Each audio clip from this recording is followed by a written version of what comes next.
ولاد كده جهزتوا؟ ايوه يا ماما احنا جهزنا. خلي بالك من اختك وخليك معاها طول الرحله. حاضر يا ماما. اهو ميدو جاي اهو اللي دايما متاخر. يا ترى عامل لنا سندوتشات ايه بقى النهارده يا ميدو؟ وانت مالك انت يا زعزوع؟ بس يا ميدو بدل ما يعلقوك زي كل مره. بس يا طمطم من دول اللي يعلقوني، ده انا اللي بضربهم كلهم وبكسرهم. ما انا عارفه. يلا يا ولاد اجمعوا هنا عشان الاتوبيس بتاع الرحله وصل.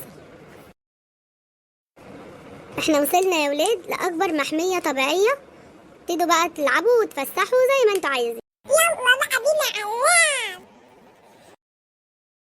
فعلا يا كانت رحله جميله قوي وممتعه يا ميدو، فرحنا قوي بالرحله دي. يلا يا ولاد كده يكون خلصت الرحله ويلا عشان نرجع تاني على البيت. يا رب تكونوا يا اصحابي استمتعتوا معانا. ما تنسوش تعملوا لايك واشتراك في القناه وتفعيل زر الجرس